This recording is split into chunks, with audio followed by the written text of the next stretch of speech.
Hello everyone. Tonight we're going to stretch your brain until it crinkles like a raisin under cosmic pressure. Imagine floating in space, completely untethered, surrounded by infinite blackness. But instead of drifting straight, you start curving, left, always left. No matter how far you go, the arc keeps pulling you back, as if the universe itself is shaped like a question mark drawn by a confused banana. You can either rethink everything or fall asleep without even noticing. So before you get comfortable, take a moment to like the video and subscribe, but only if you really like what I'm doing here. Tell me your thoughts, where you're listening from, and what time it is there. I'm always curious. Now, turn down the lights. Maybe crank up the AC for some soft noise. And let's get started tonight. Section 1.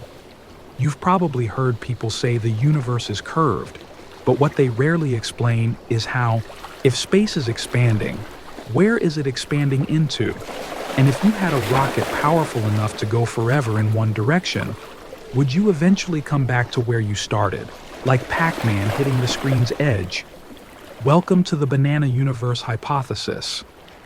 No, this isn't peer-reviewed because scientists still argue about whether the universe is flat, closed, or just having an identity crisis. But for tonight, let's imagine the cosmos isn't a sphere or a loop. It's a banana, curved in one direction, with a slight taper at one end and, just maybe, a bruise of dark matter near the middle. According to topology, a branch of mathematics that studies shapes and spaces, it's not impossible.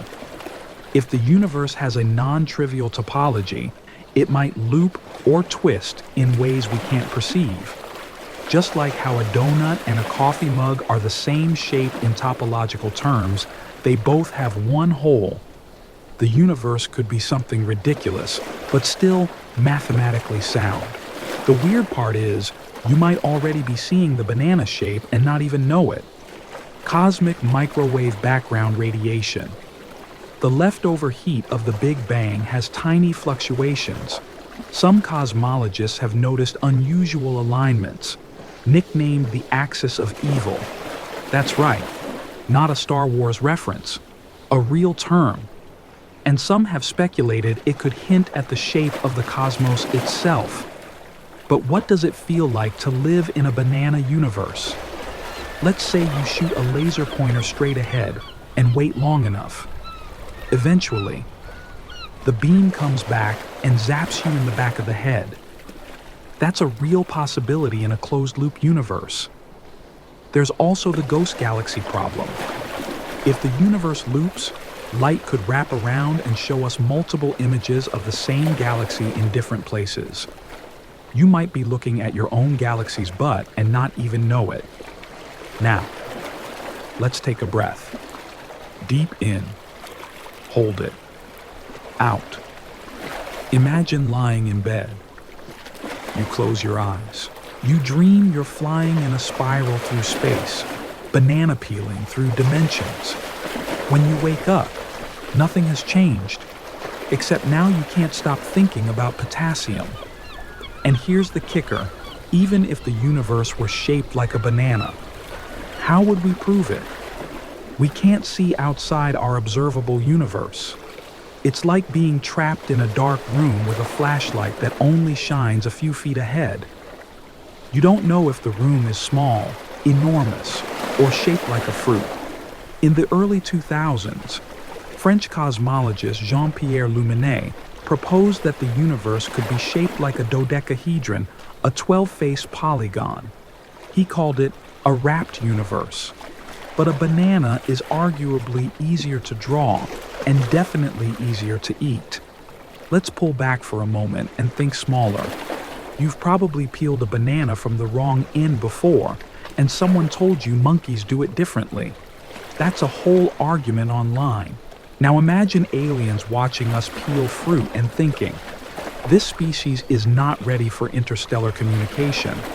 Still, it's not just humans who struggle with shapes. Bacteria, for instance, navigate using a kind of curved logic. They move in what's called a biased random walk. They literally wiggle through chemical gradients. So maybe they're experiencing micro-banana topologies too. One time, a group of physicists tried to simulate a 2D universe with a funky topology by programming light to bounce around on a computer simulation with banana-shaped boundaries. The result: weird echoes. Light paths that looped in ways that made it look like reality was glitching, like being stuck in a hallway with mirrors on both sides.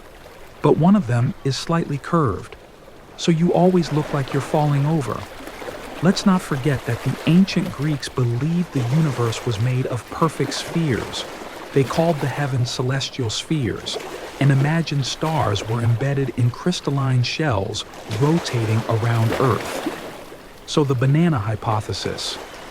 Honestly, it's not the worst idea we've had. And in case you're wondering, no.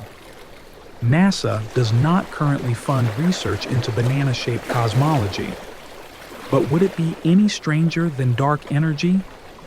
Because scientists still argue about why the expansion of the universe is accelerating, and we still don't know what's causing it. Maybe the banana shape is just a metaphor for how the universe always seems to slip out of our hands, for how reality curves in ways we don't expect, for how even when we think we're going in a straight line, we loop back around like thoughts, like habits, like dreams. So if you ever feel like you're repeating yourself, maybe the banana's already looped. Maybe you're right where you're supposed to be. Maybe you've always been here. Section 2. Time doesn't flow. That's not a riddle. That's the actual proposition of Julian Barbour, a British physicist who claims time is an illusion. Not metaphorically, like, wow, where did the weekend go? But literally. According to Barbour, time isn't something that moves. It's a collection of still frames, each one existing in a frozen now. He calls them nows. And you're just flipping pages in a cosmic flip book, like a cartoon character made of clocks and bad decisions. So, yeah, sweet dreams. Picture yourself standing at the edge of a still lake. The surface is glassy, unbroken. You toss a pebble in, and the ripples dance outward. But Barbour would argue there never was a ripple, just one image of a lake without a pebble, and then another image completely separate where the pebble has been thrown. You feel the motion, but that's because your brain is a good liar. You can either rethink everything or fall asleep without even noticing. Let's say you're lying in bed, phone in hand, doom scrolling while trying to feel sleepy. You refresh a news feed. It loads. That sensation of the past being updated in real time. It might just be the latest still frame you've jumped to. There was no before, only this now, and now this now, and now. You're just going to blink and forget what year it is. Barbour's idea, called timeless physics, is part of a larger debate in quantum gravity. Einstein showed us that time is relative. It ticks slower near black holes or on fast-moving spaceships. But quantum mechanics is weird. It treats time like it's a background prop, something outside the system. When physicists try to merge relativity and quantum mechanics, time gets in the way. So some theorists delete it. Here's the official definition you didn't ask for. In Barbour's model, time is not a fundamental dimension, but an emergent illusion from a configuration space of nows, or static possible states of the universe. Yes, it's okay to fall asleep right now. That's half the point. Now, weird fact time. In 2011, a team at Oxford tried to simulate time as a derivative of change, not the cause of change. They wrote equations with no variable for time at all. And guess what? They still worked. The laws of physics don't care about clocks. They only care about what changes from one now to the next. So, let's say you're on a train. The train starts moving. You see trees blur past. But what if those trees are still and you're not moving either? What if the sensation of motion is just you remembering the previous now, like a highlight reel that came pre-installed in your brain just this instant? Philosophers still argue about this. Some say Barber's theory just shifts the problem. Instead of time being mysterious, now you've got a mystery about the illusion of time. Others embrace it because it helps explain quantum entanglement, the arrow of time, and why toast always lands butter side down. Let's pull in a little comedy. You know how sometimes, mid-sentence, you forget what you were talking about? That's not forgetfulness. That's a skip in the cosmic slideshow. Your memory tried to load the wrong now. Blame the intern managing the multiverse's PowerPoint presentation. And dreams. Dreams are even weirder in a timeless universe because they aren't happening in time. They're just another now, randomly accessible by the wandering curiosity of consciousness. Like flipping to page 207 in a book and pretending you read the whole thing. There's a short story by Boris called The Garden of Forking Paths. It imagines every possible future branching out endlessly. But Barber might say no. Those futures already exist. Every branch is real. You don't create the future by choosing. You just arrive at a pre-existing. Now, that feels like a consequence. A bit like showing up to a party and realizing you were always on the guest list, even if you don't remember RSVPing. And hey, this might actually help with anxiety. Think about it. If the future is already set, if you're not carving your path but riding a frozen sled down pre-carved grooves, then you can let go a little. You're not in control, and that's okay. You can stop micromanaging your destiny and just fall asleep. This also brings us to a joke I promised. A quantum physicist walks into a bar, but only after the bartender observes him doing it. Time appears to move only because your consciousness has a memory buffer. If you erased your memory every second, you'd be trapped in a single now, with no knowledge that anything came before. It would be peaceful, in a horrifying way, like being a goldfish, or someone on vacation without Wi-Fi. Let's end this one with a question. What's more real, the memory of your last birthday, or the sensation of your weight on the bed right now? Because if time isn't real, then your past is just a story your brain keeps telling, over and over, like a rerun of a sitcom you didn't know was scripted. Still not sleepy. Try this. Imagine that every second you feel yourself moving through time, you're actually not moving at all. It's just your consciousness changing channels, like your body is the remote, and some cosmic couch potato is flipping through the version of you that says, I could have sworn I had more ice cream. So don't worry about yesterday. It's not back there. It's not anywhere. It never was. And tomorrow, already written, already real, but also not real. Because the only thing that ever exists is this one now, and now, this one, and now. Section 3. Imagine reaching for your coffee, only to realize the hand that grabbed it wasn't quite yours, or at least, not completely. It felt like you moved your arm. You planned it. You executed the reach. But what if that movement wasn't just from you, but through you from somewhere else entirely? Now imagine this. The coffee mug itself is doing part of the thinking. You can either rethink everything or fall asleep without even noticing. Tonight, we're floating gently into one of the weirdest corners of cognitive science, the extended mind theory. It suggests your mind doesn't stop at your skull. It spreads into your phone, your notebook, the sticky note on your fridge, the voice memo you left yourself at 3 when you had a brilliant idea that now just says banana-shaped elevator logic. We'll get to that. Philosophers Andy Clark and David Chalmers proposed the extended mind thesis in the late 1990s. Their example was a man named Otto, who has Alzheimer's and relies on a notebook to remember things. For Otto, the notebook functions like memory. So, they asked if the notebook plays the same role as internal memory. Isn't it part of his mind? Here's the formal sounding definition. The extended mind thesis argues that mental processes can extend beyond the brain and into the body and environment, especially when external objects function as cognitive tools. Sounds academic, right? But think about it. How many phone numbers do you actually remember? 2. Maybe just your own, and even then, only sometimes. Your phone remembers everything else. So technically, your mind lives partly in your pocket, probably next to a snack wrapper and that weird sense of guilt you get when your screen time report pops up. Let's test this with a story.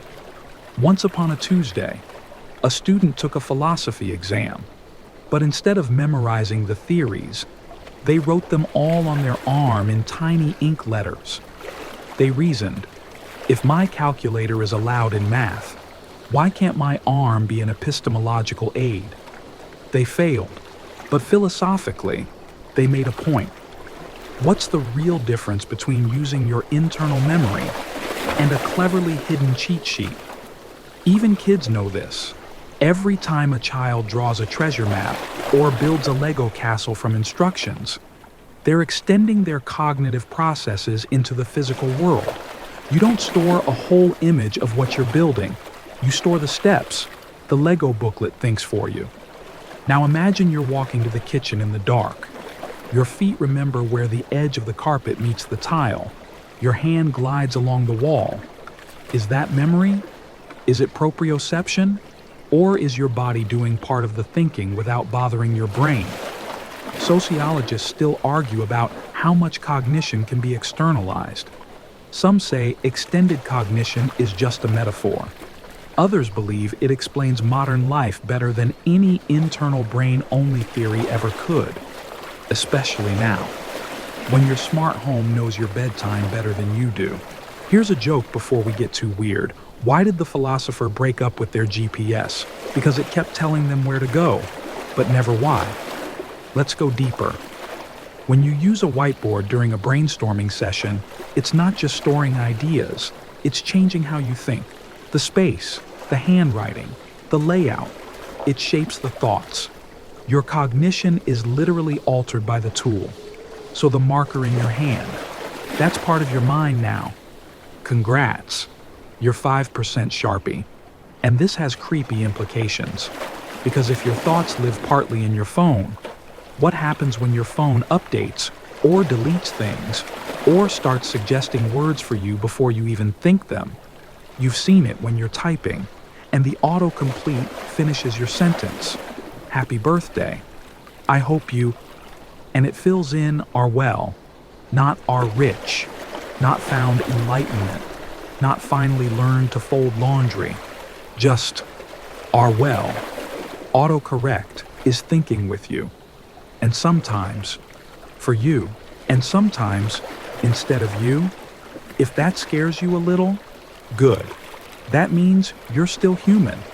There's even research showing that people who rely more heavily on GPS tend to have less active hippocampal function, the part of the brain that helps with spatial memory, which means the more your phone navigates, the less your brain does. Your extended mind might be replacing the original model. But hey, don't panic. It's not all dystopia. Some philosophers argue this externalization is actually beautiful. It means we're inherently social, inherently embedded in our surroundings. Your mind is shaped by conversations, books, sketch pads, piano keys, group chats, and fridge notes that say, buy oat milk and maybe hug someone. It means you're not alone in your thinking. You're a network, a symphony, a walking TED Talk built out of apps and doodles and whispered reminders. You are not just you. You are you plus your tools. And let's not ignore sleep, because even your dreams borrow from external inputs. Ever fall asleep listening to a podcast, only to have the host's voice enter your dream and start explaining astrophysics while you shop for cereal? That's extended dreaming, or at least very creative laziness. So, if tonight your dream self picks up a phone and it's already dialed a number you didn't know you knew, maybe that's just your extended mind catching up. And if you forget something important tomorrow, don't beat yourself up. Just check your notes, check your texts, check the mind you left scattered across your environment, because sometimes the smartest parts of you are hiding in plain sight. Section 4. You're sitting under a tree, sipping tea, confident that every swan you've ever seen is white. You've seen them at the park, on postcards. Even that one annoying swan who hissed at you once on vacation. So you assume, quite reasonably, that all swans are white. Then someone walks up and says, "Oh, I've seen a black one." Suddenly, your tea tastes like regret. You can either rethink everything or fall asleep without even noticing. Tonight, let's sink gently into the philosophical swamp that is falsifiability. The idea that a claim isn't scientific unless you can prove it wrong. It sounds simple, but it might be the whole reason science works. Or why some theories are nothing more than beautifully worded nonsense. The swan example is classic. Philosopher Karl Popper used it to explain falsifiability. You can never prove all swans are white by seeing more white swans, but finding just one black swan that breaks the rule. It falsifies the theory. Here's your bedtime definition.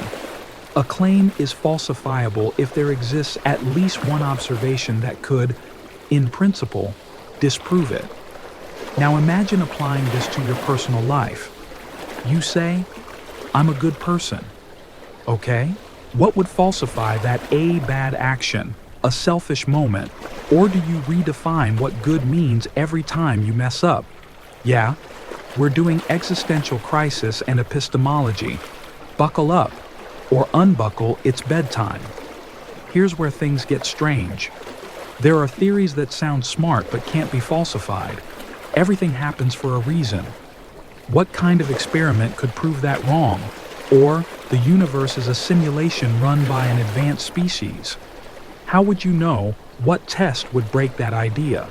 Philosophers, scientists, and social media sages still argue about how strict falsifiability should be. Some say it's essential. Others say it's just one tool in the kit. Meanwhile, Reddit is on fire about it in at least 12 subforums.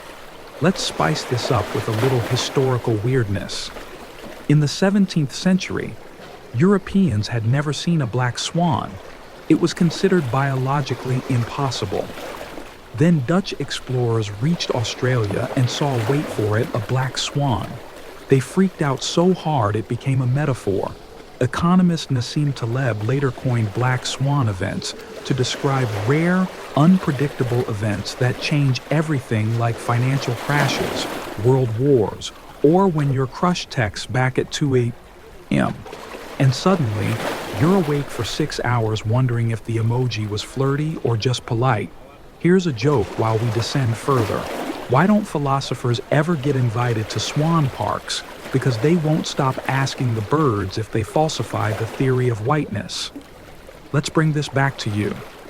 Think about your beliefs, the things you just know. Maybe it's "I'm unlucky," or "people don't change," or "the moon looks weird tonight." What evidence would convince you you're wrong if the answer is nothing? You're not thinking scientifically. You're just nurturing a pet opinion that hisses at strangers. Popper's point wasn't that we can prove everything. It's that we learn by trying to break our own ideas. Science isn't about certainty. It's about vulnerability. You build a model. You test it. You dare the universe to prove you wrong. It's a little like dating. You present your best self. Then reality arrives, spills juice on your couch, and says, "Actually, I believe in astrology and only drink celery water." At that point, The theory of compatibility is falsified. Move on? But there's a twist. Some theories avoid falsifiability like a game of dodgeball. For example, whatever happens is part of the divine plan. You can't test that. It just absorbs all outcomes. Good divine plan. Bad, still divine plan. Weird. Definitely divine plan. It's like trying to beat a video game that changes the rules every time you win. This is where falsifiability becomes more than academic. It's a sanity filter. It helps you separate useful ideas from seductive nonsense. And trust me, nonsense wears a lot of disguises. It even has a TikTok account. Still, don't be too hard on yourself. Humans are pattern-seeking machines. We see faces in toast. We connect unrelated events. We invent meaning where there might be none because randomness makes us nervous. So we build little castles of belief, decorate them with assumptions, and only notice the cracks when something unexpected breaks the spell, like a black swan, or a black hole, or a Black Friday deal that turns out to be full price plus free guilt. Now breathe. Imagine your thoughts drifting across a lake. Some are white swans, predictable, calm, proud. Others are black swans, strange, rare, shimmering in the moonlight. You don't need to chase them. Just notice them. Let them glide by. Let your mind soften. Let your theories dissolve like sugar in warm tea. If your brain starts arguing with itself, but wait, isn't everything technically unfalsifiable? If you squint hard enough, gently remind it that it's bedtime. You can debate metaphysics in the morning, preferably with cereal. For now, all you need to know is this: beliefs that can be broken are often stronger. Questions that have answers are only useful if the answers can be wrong. And sleep is the most beautiful theory of all because it requires no proof, no logic, no falsification, just trust. Close your eyes. The swans will still be swimming in the morning. Section 5. You're not supposed to be here. No, really, statistically speaking, you should be dead. But don't worry. You're probably just in the wrong universe. You can either rethink everything or fall asleep without even noticing. Tonight's bedtime paradox is brought to you by quantum mechanics, ethics, and a little thing called quantum suicide. It's like Schrodinger's cat, but instead of a cat, it's, well, you. And instead of a box, it's reality. Here's the unsettling idea. If the many worlds interpretation of quantum mechanics is true, then every time something could happen, the universe splits. In one version, you trip on the stairs. In another, you don't. In one, the toaster catches fire. In another, your bagel just winks at you and says, "You're doing great, sweetie." Now, let's apply this to life and death. A physicist named Max Tegmark helped popularize this thought experiment. In it, you curious, hypothetical, and clearly not supervised, build a device that has a 50-50 chance of killing you based on a quantum event, like the spin of a particle. But here's the twist in the branch where the particle doesn't kill you. You continue. And in the branches where you die, well, you're not around to notice. So from your perspective, you always survive. You become the observer who can never witness their own non-existence. In effect, you're quantum immortal, but also alone. Here's your groggy, brain-melting definition. The quantum suicide thought experiment suggests that in a multiverse governed by quantum branching, an observer will only ever experience branches in which they survive, implying subjective immortality. But before you start making reckless decisions and claiming quantum safety, let's be clear, this is just a thought experiment. It's not a life hack. It's more about identity and observation than actual immortality. Please don't test this at home, or anywhere, or ever. Still, The implications are eerie. If this idea is even slightly correct, you are reading this from a universe where every version of you that didn't survive simply isn't aware, and the you that's here, you're the result of infinite survivals, a cosmic survivor of every microscopic roll of the dice. A friend once told me their microwave turned on by itself in the middle of the night while they were thinking about their dead uncle. That could just be a power surge. Or maybe they quantum skipped into a universe where haunted microwaves exist. Scientists still argue about what counts as real observation and what's just spookiness amplified by 3/8 EM, brain static. Now here's a darkly funny story. A man in Germany reportedly survived a car crash, a lightning strike, a bank robbery, and a skydiving incident over the course of his life. His name, not important. What's important is this: if quantum suicide were real, he may just be bouncing between universes like a confused pinball. We call it survivorship bias. You only hear stories from the people who live to tell them. You never hear from the universes where the parachute didn't open. Here's a joke to reset your existential dread. What did one multiverse version of you say to the other? I liked me better with bangs. Let's slow it down now. You're lying in bed, eyes closed, hearing the soft hum of your room. The air is still. The fan ticks. Somewhere, a dog barks, maybe in this timeline, maybe the next. You're aware of your body, your breath, your slight ache in the shoulder you always sleep on. This awareness, this moment, this now. You made it here. You could have vanished.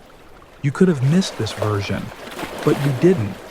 You're the one that woke up, the one that kept going. And maybe that's what consciousness really is. Not a guarantee of survival, but a tendency to experience only the paths where you're still able to ask, why am I still here? This theory also tangles with identity. If there are infinite versions of you, which one is you? The one reading this sentence, the one you were 5 years ago, the one you'll become if you finally get around to stretching. And here's the emotional core of it. If this is your timeline, the one you get to stay in, what do you want to do with it? You don't have to save the world or even get out of bed right now, but maybe, just maybe, you can take a deep breath and thank this version of reality for letting you in, for letting you be. Because no matter how strange the world gets, no matter how many universes split or collide or quietly hum in the background, this is the one where you're listening to this, hearing these words, drifting off to sleep in a body that made it. Congratulations. You're the statistical anomaly, the improbable heartbeat, the story that didn't stop. Section 6. The universe might be laughing at you, not in a cruel way.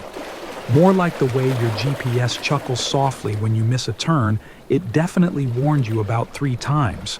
The kind of laugh that says, ah, so you really thought things were supposed to make sense tonight. We're drifting into the strange comfort and existential absurdity of the anthropic principle. The idea that the universe appears perfectly tuned for life because you're here to notice it. You can either rethink everything or fall asleep without even noticing. Here's the question. Why is the universe so perfectly set up for life? Gravity is just right. Atoms bond just right. Stars burn just long. Even bananas curve ergonomically toward your mouth. Coincidence, cosmic luck, divine fruit design. Or maybe it's just selection bias with a superiority complex. Let's define it simply. The anthropic principle states that the physical laws and constants of the universe must permit the existence of conscious observers, because otherwise, no one would be around to ask about them. Which is like saying, of course the party has music, otherwise it wouldn't be a party. But it gets weird. There are 2 flavors, weak and strong. The weak anthropic principle says, duh. Obviously, the universe looks suited for life, because we're alive to see it. That's like wondering why all your photos are of places you've been. It's not deep. It's just logic, the strong anthropic principle. Though, that one whispers, maybe the universe had to create observers. Maybe consciousness is baked into the structure of reality. Maybe the cosmos wants to be watched. Philosophers, physicists, and motivational Instagram accounts still argue about whether this is profound or just fancy circular reasoning in a hoodie. Let's add a joke before we collapse into our own navels. Why did the universe enroll in therapy? Because it couldn't tell if it had purpose or just really good lighting. Here's what's actually unsettling. The values of physical constants, like the gravitational constant, the strength of electromagnetism, or the mass of the electron are so finely tuned that if they were even slightly different, life as we know it wouldn't exist. Not just human life, any life. Planets wouldn't form. Stars wouldn't burn. Chemistry would be a hot mess. So either we live in a bizarrely perfect universe, or we don't. Enter the multiverse hypothesis. There could be countless universes, each with different physical constants. Most of them are dead, boring, or shaped like an accountant's lunchbox. But a few, just a few, they're tuned just right. And we happen to be in one of those rare cosmic Goldilocks zones. You're in the habitable universe. Congratulations, you win. Air. Now imagine you're trying to explain this to your cat. You say, mittens. The probability of this universe being so finely tuned for life is astronomically low. But I exist, so I must be in one that works.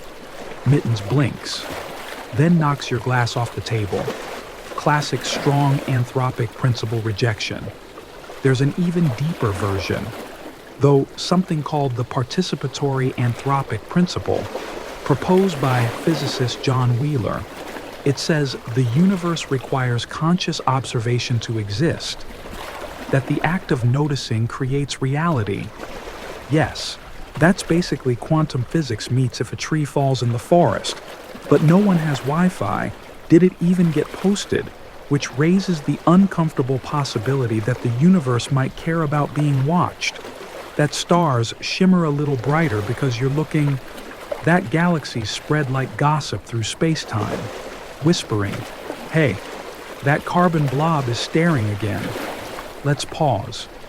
You're lying on your side, one ear muffled by the pillow, the other catching the faint hum of your room, maybe a fan, maybe the low hiss of your own thoughts slowing down.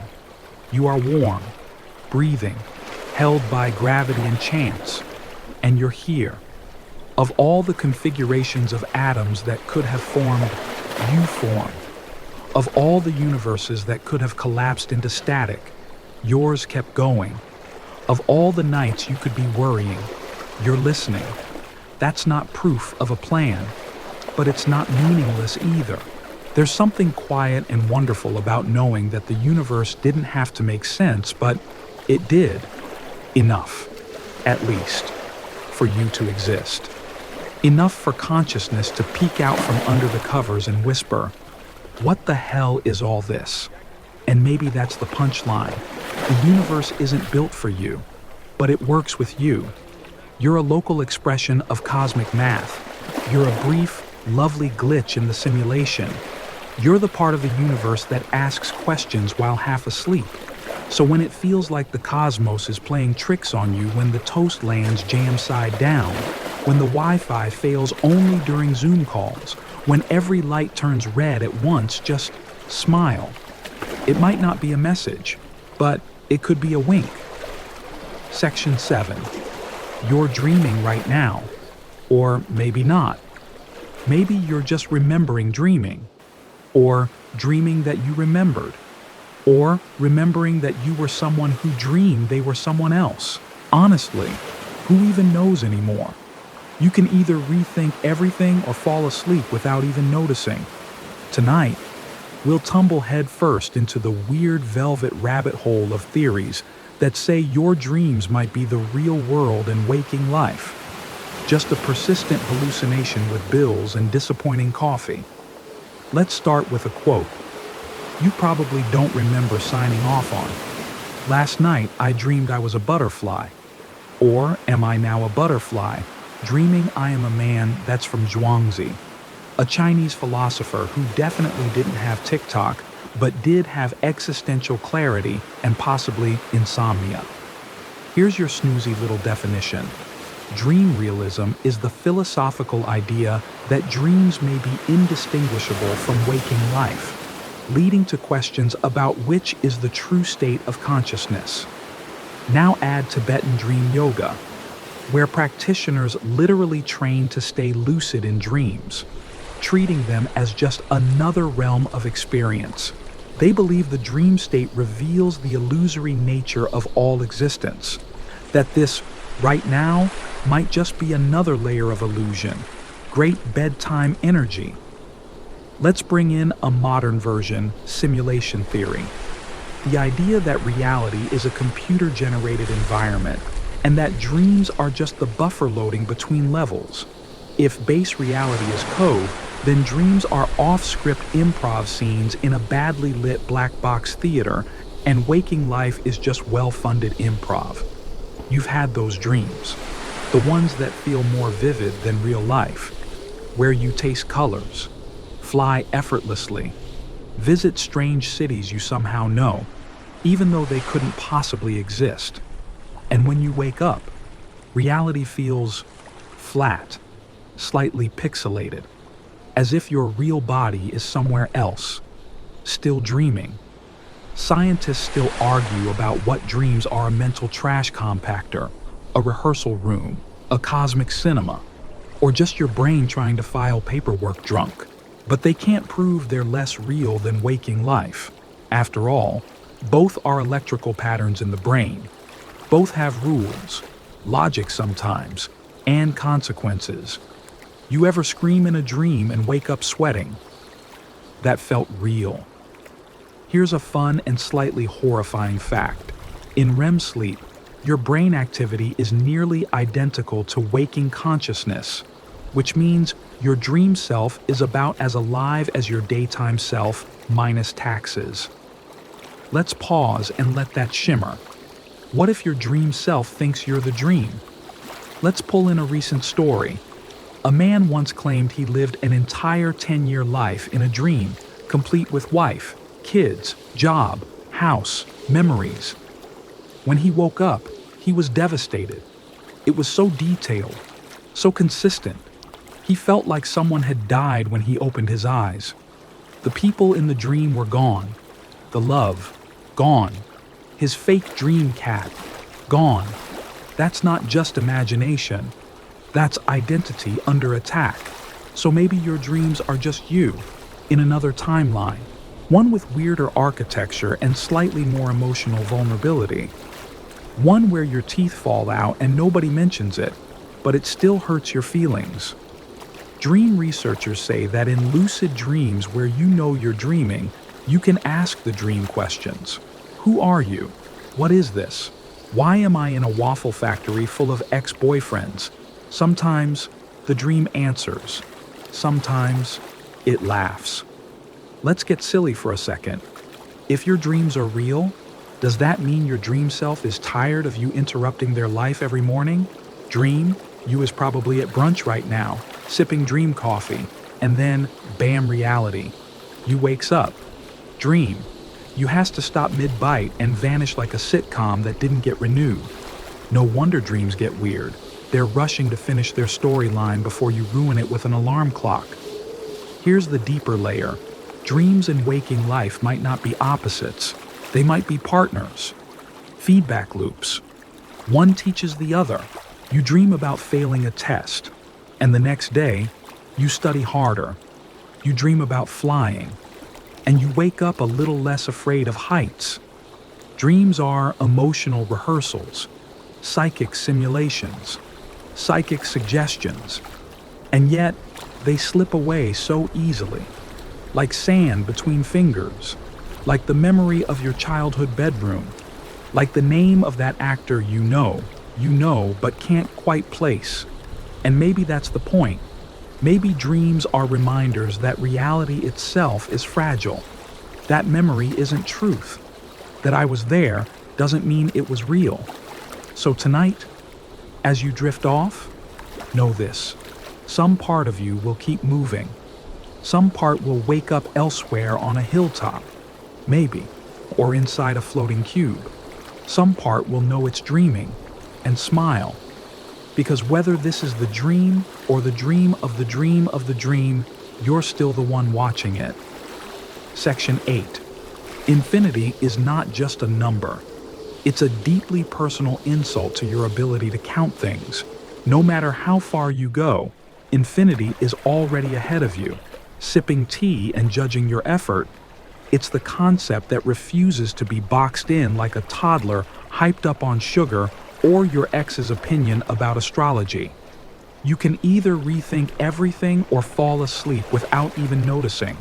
Tonight, we'll visit a hotel that's always full, but always has room. We'll learn why dividing by infinity is like trying to split a ghost, and we'll explore how infinity might have already happened quietly, somewhere, while you were looking the other way. Let's check in to Hilbert's Hotel. Here's your paradox-flavored definition. Hilbert's Hotel is a thought experiment by mathematician David Hilbert, demonstrating that an infinite set can still accommodate more items, even when it appears full. Here's how it works. Imagine a hotel with infinite rooms. Every room is occupied. You walk in and ask for a room. The receptionist says, "Of course," and moves every guest from room in to room n+1. That opens up room 1. Voila, you're in. That's not just poor hospitality, it's math. Now imagine a bus with infinite passengers shows up. "No problem," says Infinity Hotel. "We'll move everyone from room N to room 2N. All the odd-numbered rooms are now open. Problem solved. Breakfast is still not included. Infinity doesn't play by normal rules. It's like a celebrity in a scandal impossible to contain and fundamentally unbothered by logic. We use the symbol to represent it, but that tidy little squiggle hides a monstrous truth. Not all infinities are equal. Some are countable like natural numbers. You can go 1, 2, 3, forever. Others are uncountable like real numbers between 0 and 1. Between any two decimals, there's always another. That's more infinity than infinity. That's Beyoncé-level infinity. Mathematician Georg Cantor proved this. He also had a breakdown trying to convince the world. Because even in math, too much reality can break your brain. Here's a bedtime joke. What do you get when you cross infinity with self-doubt? A philosophy degree. Let's bring this back to you. You live in a finite body with finite time, surrounded by infinite possibilities, infinite parallel timelines, infinite versions of this moment, infinite dreams where you finally respond to that email. And yet, you're here, in this exact moment, listening. Maybe it's comforting. Maybe it's terrifying. Maybe it's both, like a hug from someone who talks too close. There's a phenomenon called the infinite monkey theorem.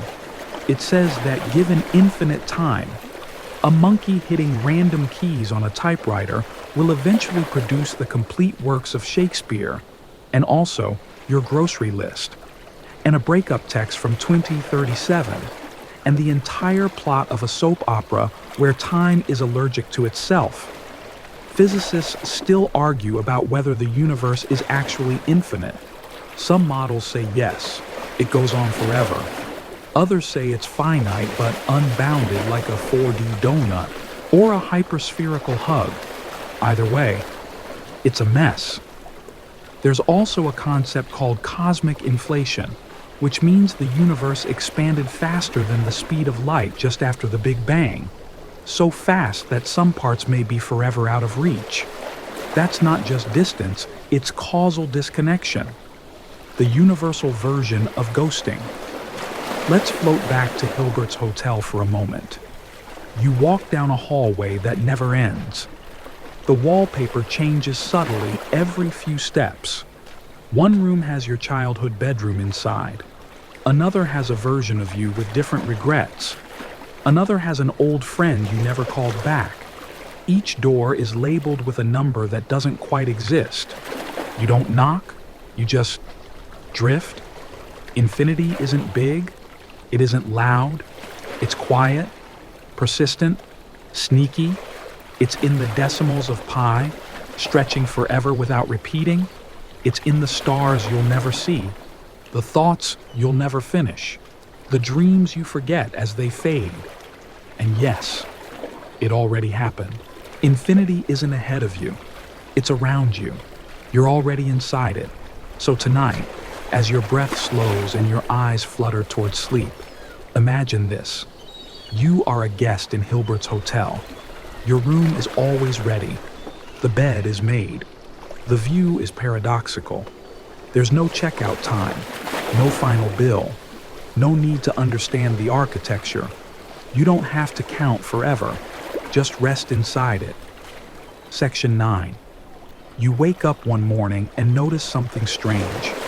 Your life feels scripted, not in the "I'm stuck in a routine" way.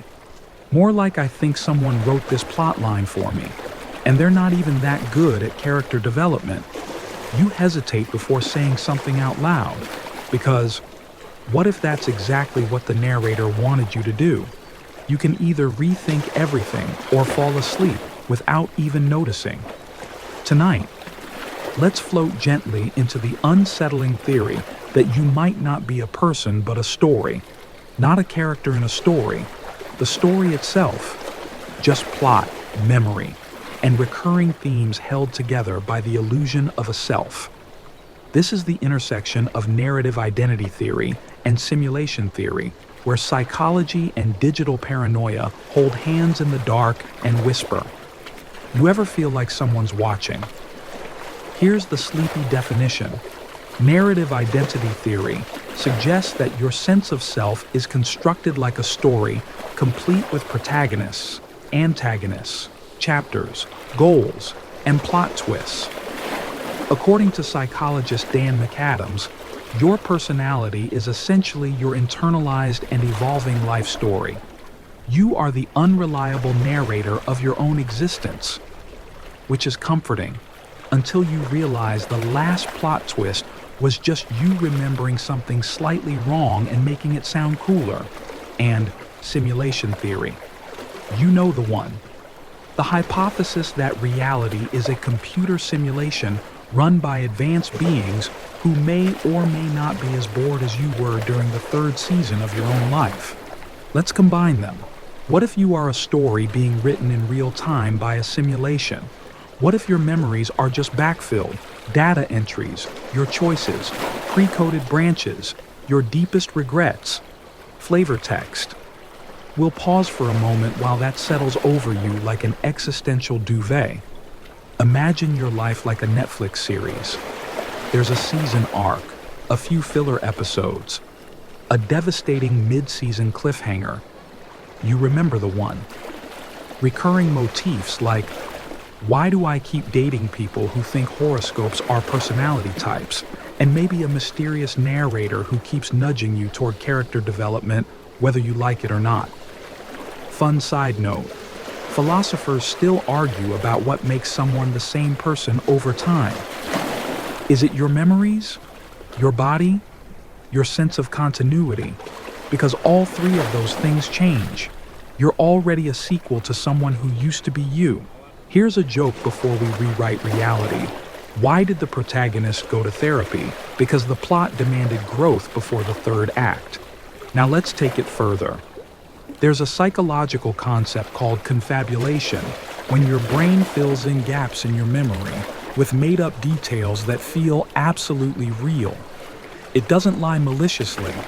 It's just trying to make the story smooth.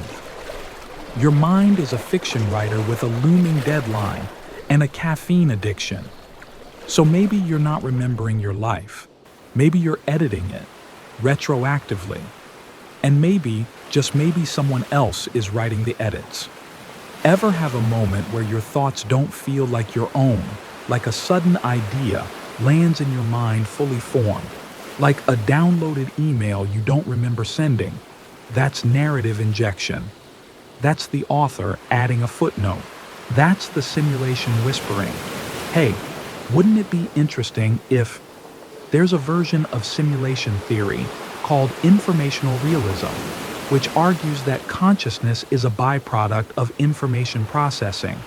That reality itself is made of information, and you are a local narrative protocol designed to translate that info into a first-person experience, which is fancy talk for your story reading itself. So here's the experiment. Tonight, before you sleep, ask yourself, what's the story I've been telling? What genre am I in? Am I the hero, the sidekick, the comic relief, the unreliable narrator? Better yet, what would happen if you changed the story? Mid-episode, mid-character arc. What if you wrote a new plot, right now, while drifting between wakefulness and dreaming? You don't need a twist ending. You don't even need a satisfying climax. You just need a moment of authorship. One quiet sentence that says, this version of me is choosing the next scene. Here's a comforting thought to wrap this tale. If you are a story, then everything you've experienced, the awkwardness, the wonder, the regret, the way your cat stares at corners like she knows something you don't, it all mattered. Because it was the story. And if someone's reading it, well, you've kept them hooked this long. So close your eyes. Let the narrative pause. Let this chapter fade like the end of a page just turned. You're still here. You're still unfolding. And the next line, it's yours. Section 10. You look up at the moon and feel something off. It's glowing. Sure, it's beautiful. Yeah, but is it real? Not real as in physically there, but real like a person is real, like something you can trust, like it has intentions. It just sits there, staring back at you, like a light bulb with secrets. You can either rethink everything or fall asleep without even noticing.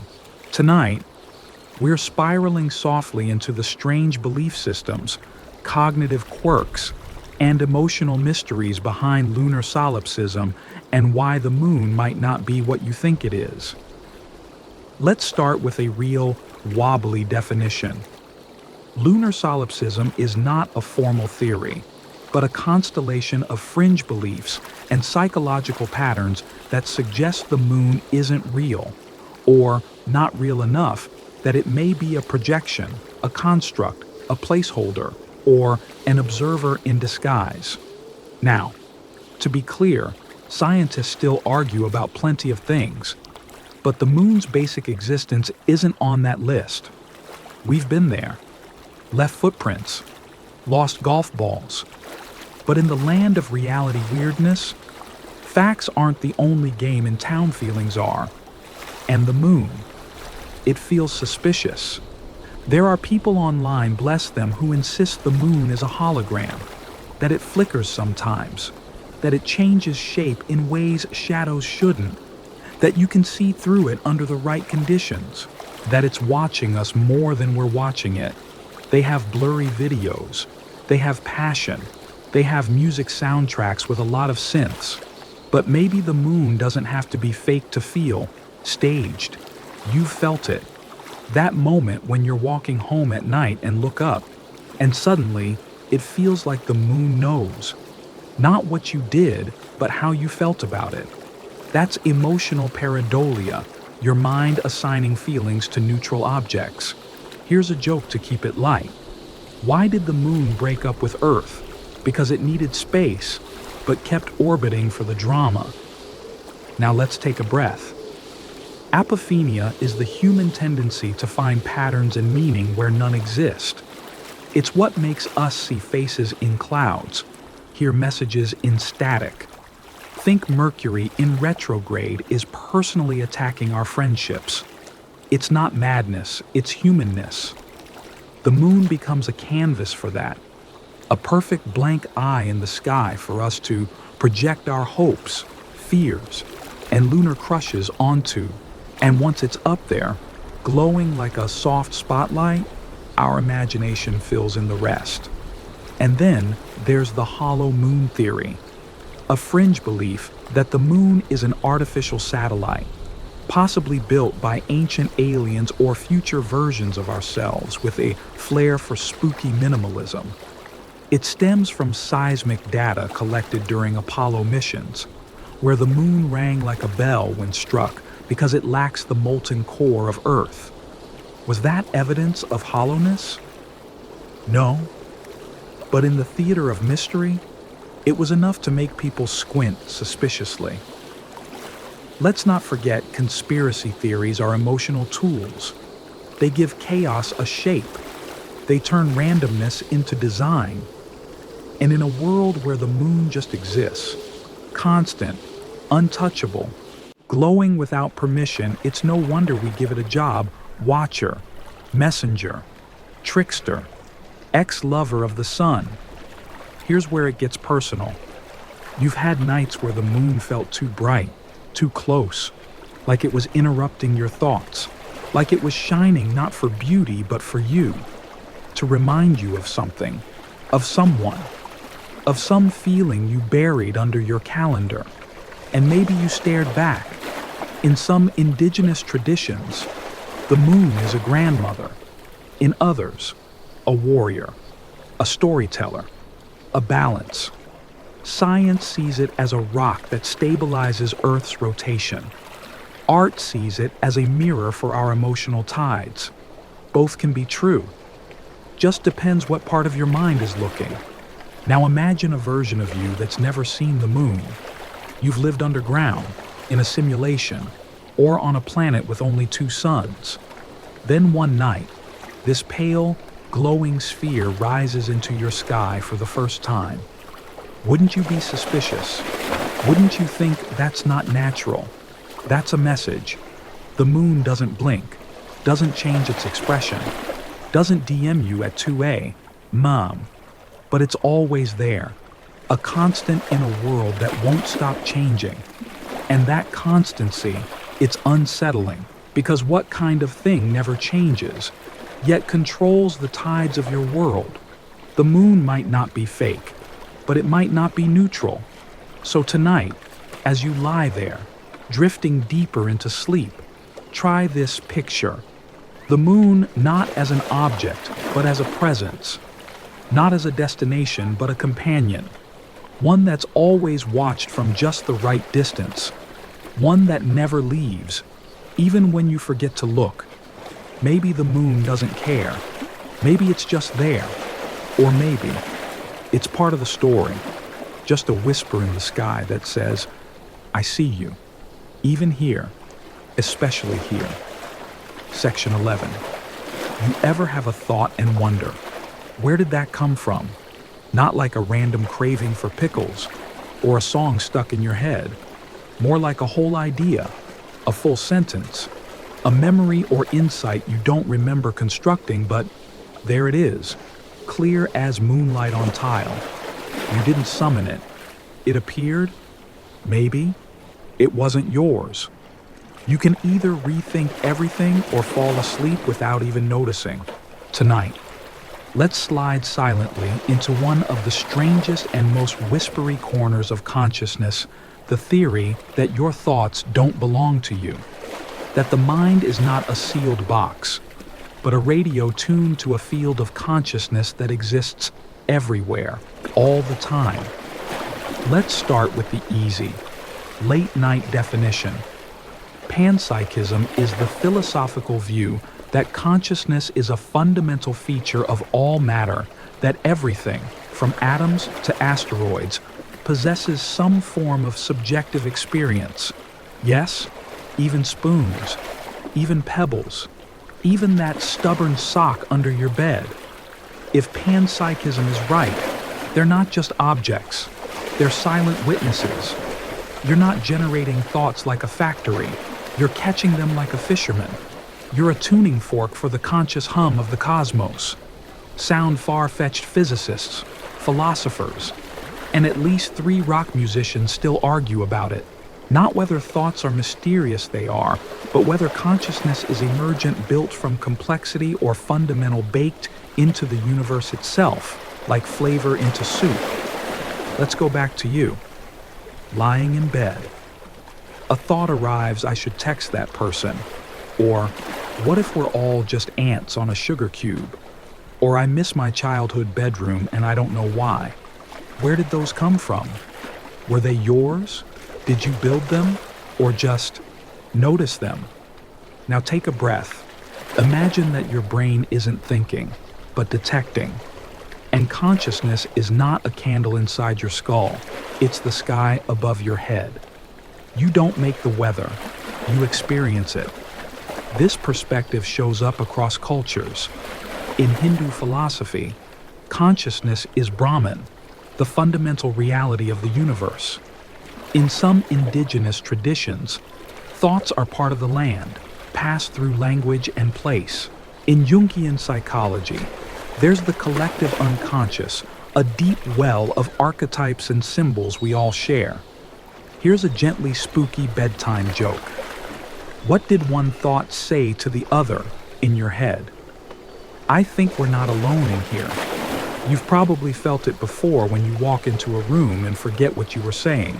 Mid-thought, it's like the transmission dropped. Or when someone across from you speaks the same sentence you were just about to say. Coincidence. Or were you both tuned to the same station? There's even a psychological phenomenon called thought insertion, reported in certain neurological and psychiatric conditions, where people feel like thoughts are being placed into their minds.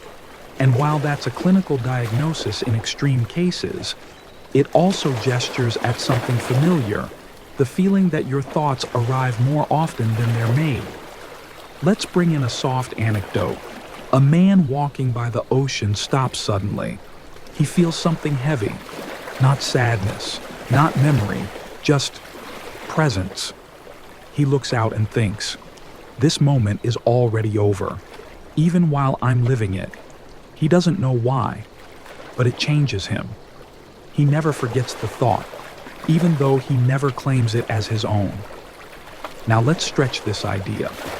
If thoughts float through a field, if consciousness is a kind of mist, then perhaps who you are is defined not by what you think, but by which thoughts you let stay, which ones you water, which ones you turn into action. You're a gardener, not a generator. And in that case, the loud, anxious thoughts that demand your attention, they're just weeds trying to look important. The quiet, gentle ones that show up at night and say, you're okay, or maybe it'll be better tomorrow. Those are the ones worth keeping. Here's the comfort. You don't have to believe everything you think. Not every thought is yours. Not every mental noise needs a response. You can let them pass, like clouds. You can choose which ones to hold and which ones to release. Because if you are a sky, thoughts are just weather. So tonight, as you drift off, let go of ownership. Let your mind soften.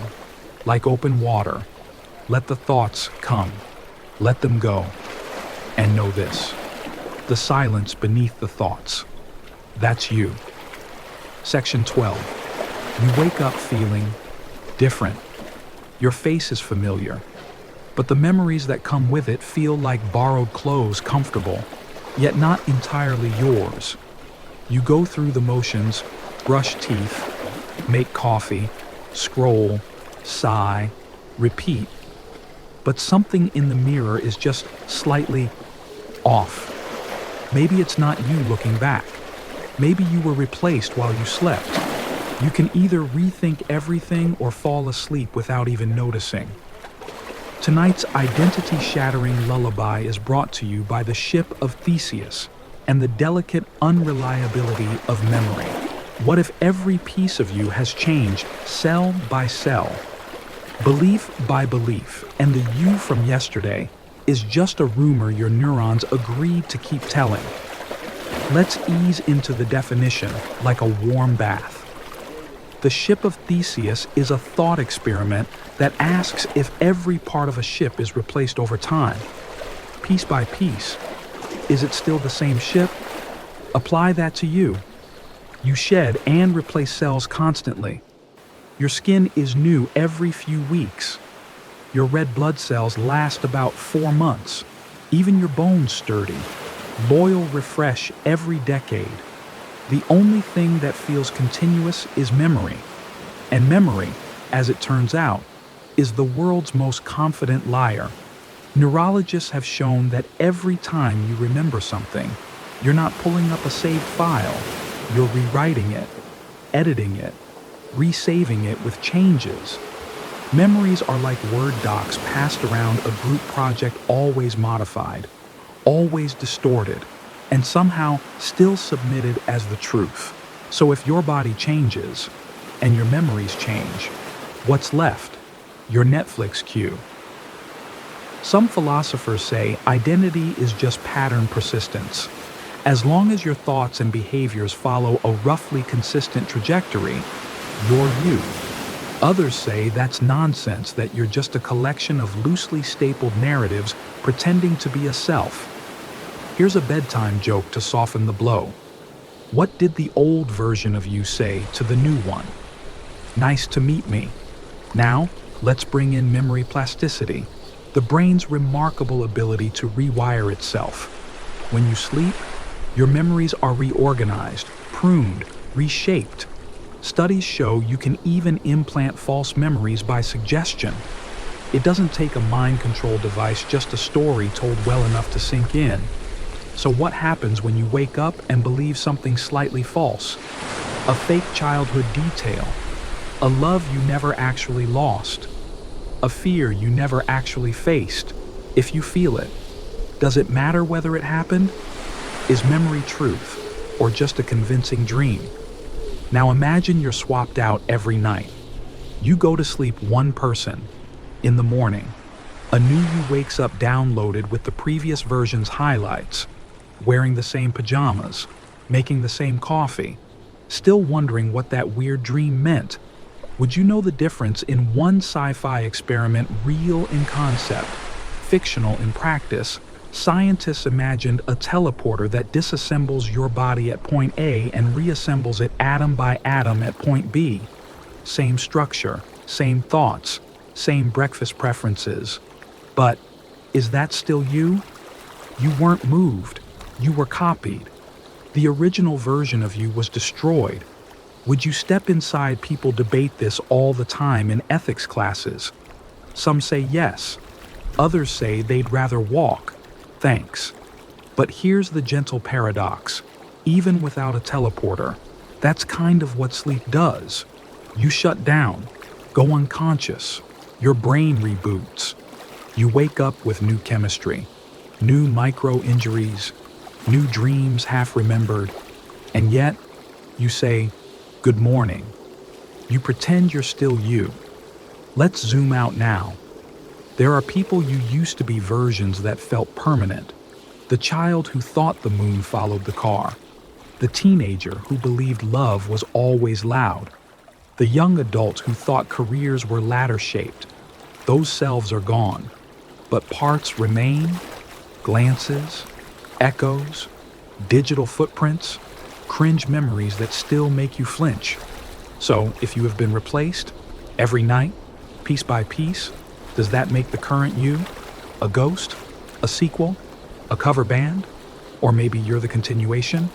The latest update, Self 12.0 now, with softer sleep mode and slightly more emotional range? There's something freeing in this. If identity is fluid, then mistakes don't stick.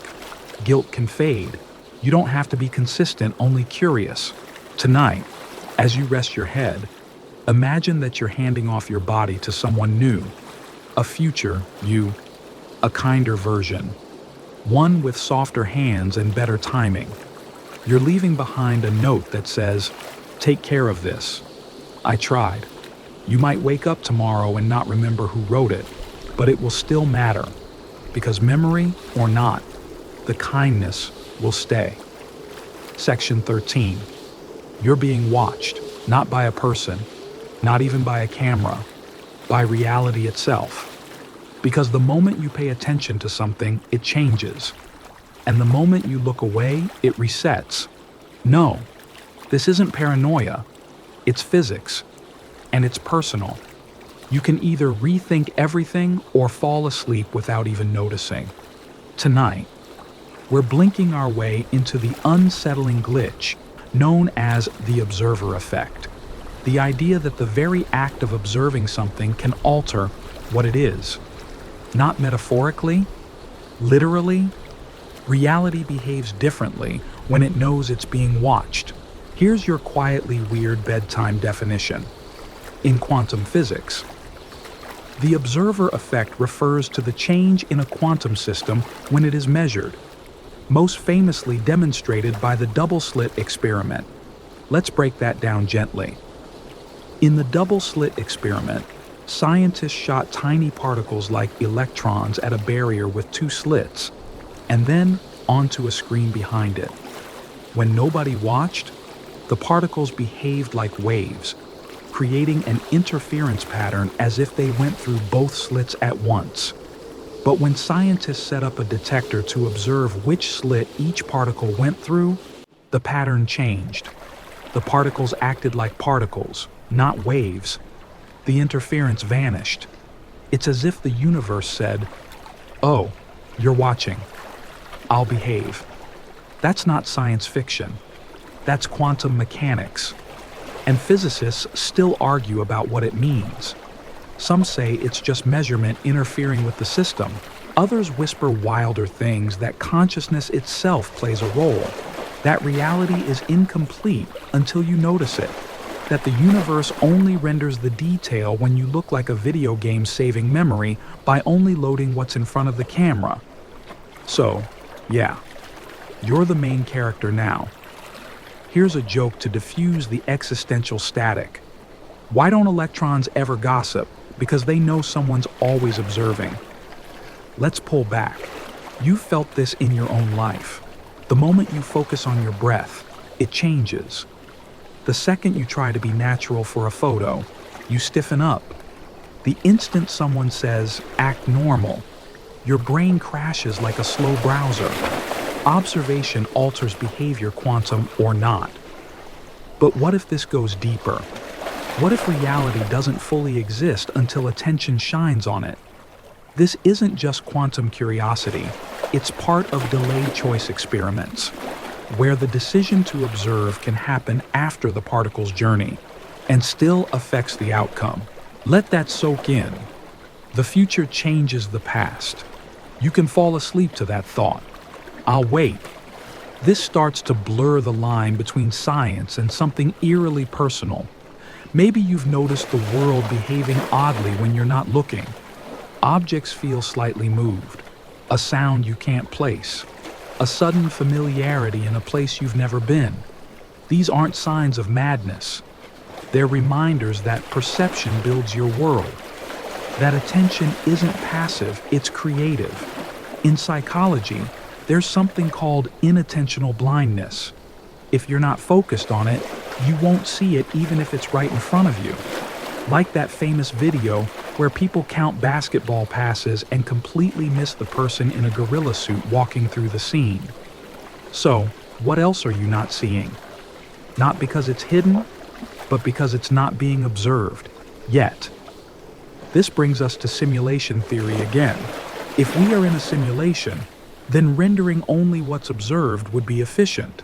Trees don't fall in the forest if there's no observer. They simply don't get loaded in the first place. Even your dreams work like this. Ever notice how dream environments are fuzzy until you pay attention? You ask what time it is. Suddenly, there's a clock. You look at a book. Suddenly, it has pages. Attention creates detail. You are the observer, and also the observed. Maybe that's why mirrors feel weird if you look too long. Maybe that's why you feel watched when no one's there. Maybe it's not paranoia. Maybe it's your awareness folding back on itself like a Mobius strip made of memory and light. Here's a gentle grounding. You don't have to understand how the world works to live inside it.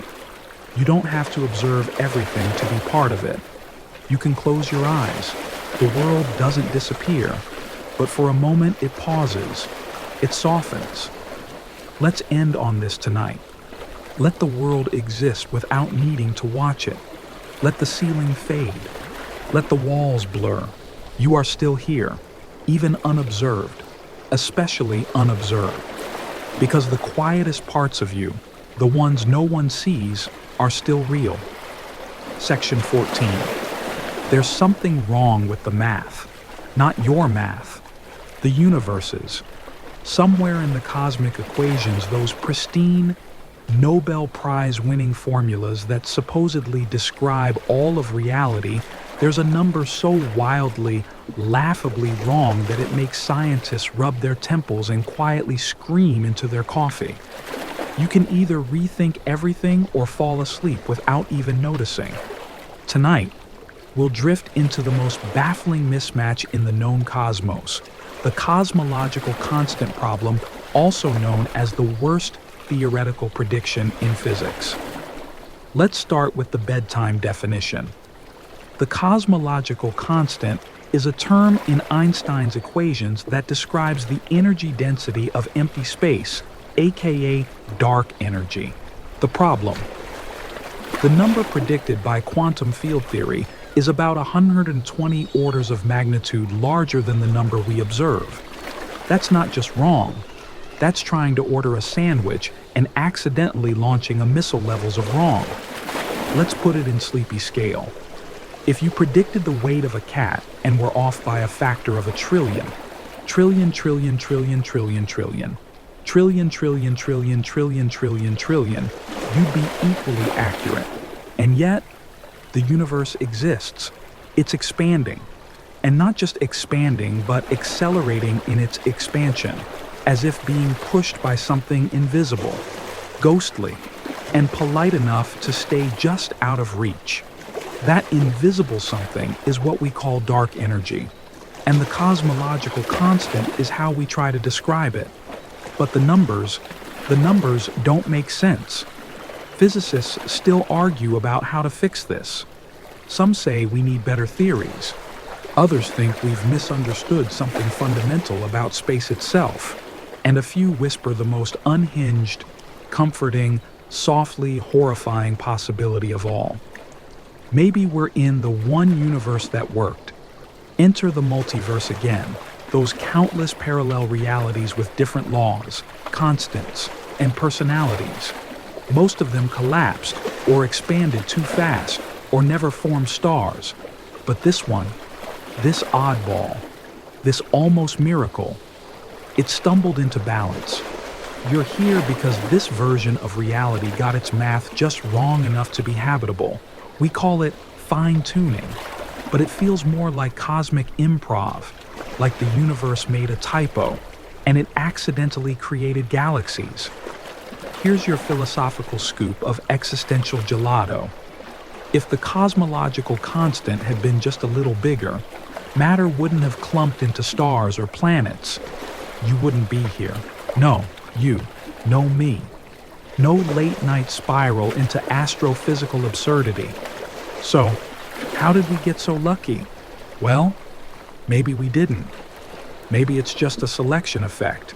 In universes where things don't add up, no one's around to complain.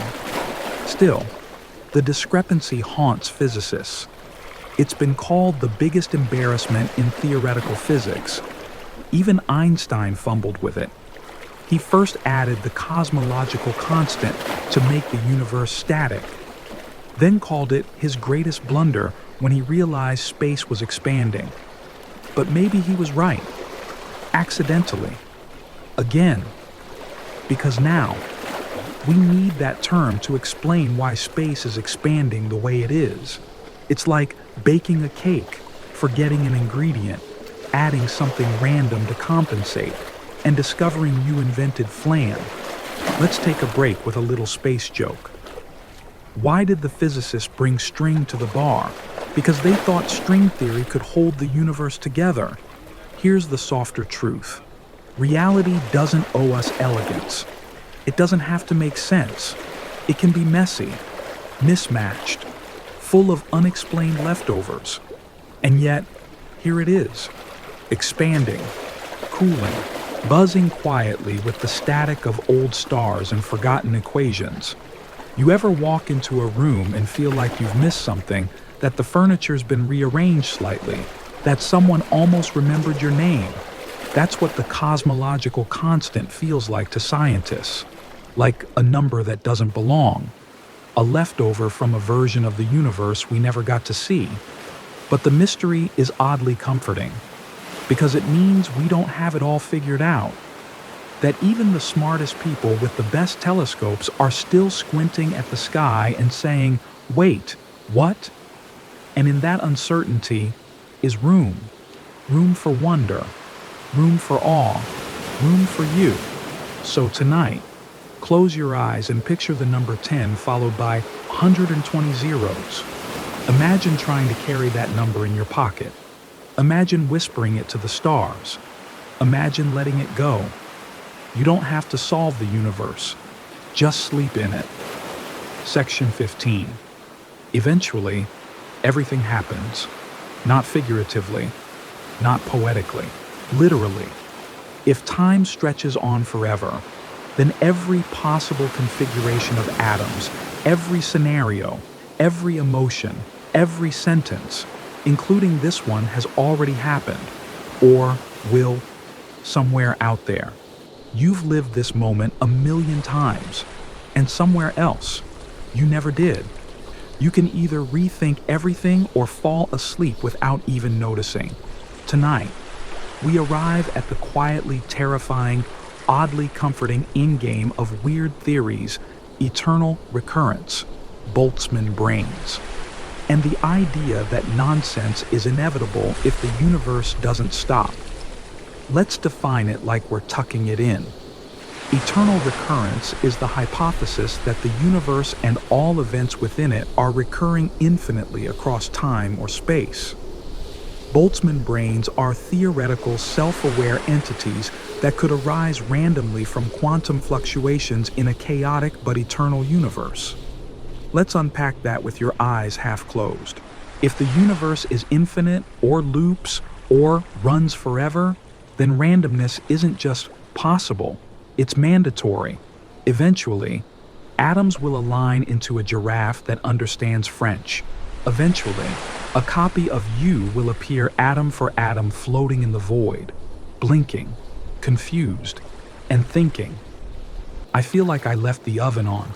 That's a Boltzmann brain, a thinking entity that pops into existence due to sheer statistical chaos.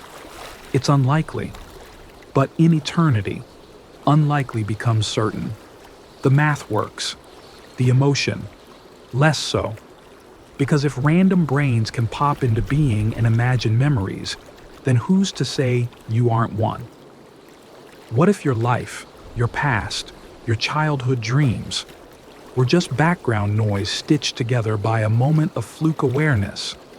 Don't panic. That's just the math talking. The good news. Even if you're a temporary blip in an eternal sea of nonsense, you're the kind that listens to bedtime philosophy. That's a classy blip. Now, let's bring in Nietzsche, who took eternal recurrence personally. He said, "What if you had to live this life over again, forever? Not just the big moments, all of it. Every mistake, every typo, every time you dropped your toast jelly side down. Could you say yes to that?" He thought if you could, you were living authentically. If you couldn't, well, maybe it was time to change your script. But science takes recurrence differently. It says infinity means eventuality. Given enough time, the particles that make you will reassemble. Exactly. Almost exactly. Or just close enough to make you squint. In one corner of the multiverse, you're dancing right now. In another, you're a sea otter. In another, This section is being read aloud by Morgan Freeman, and no one knows why. There's comfort in that chaos, because it means even your weirdest thoughts have already happened. You're not strange. You're statistically inevitable. Let's reset with a joke. What did one Boltzmann brain say to the other? Do you remember anything? No. But I have a strong feeling about waffles. Now, drift. You're lying in bed. The air is still. The fan hums its old lullaby. Somewhere, a version of you has already fallen asleep. Somewhere else, another version is still reading. Somewhere, this sentence hasn't been written yet, but it will be.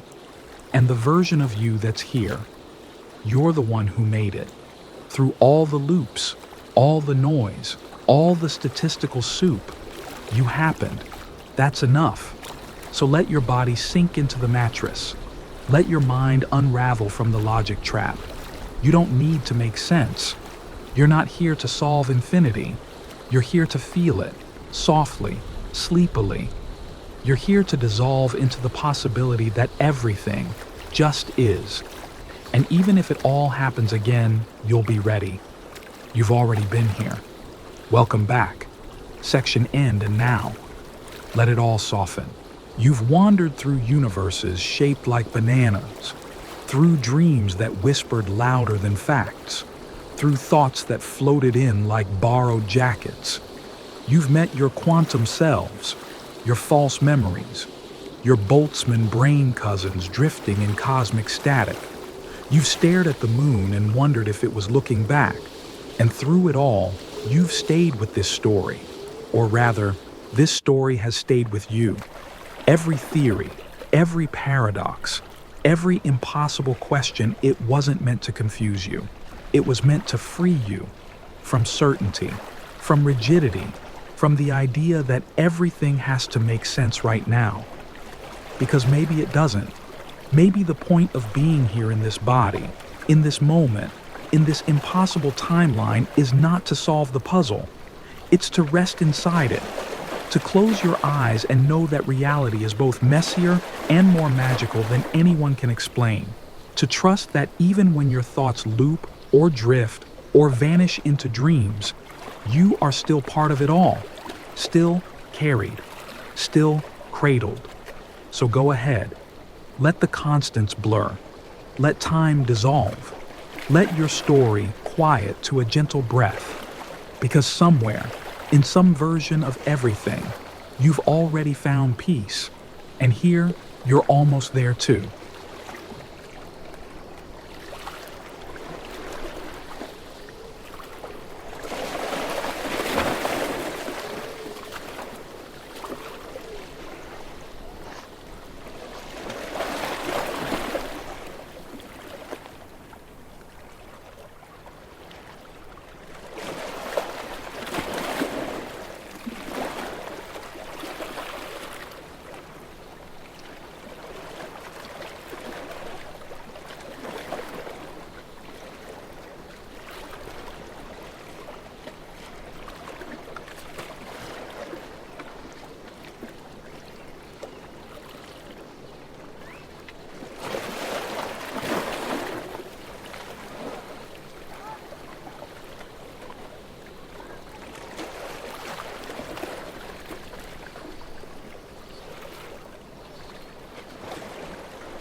you.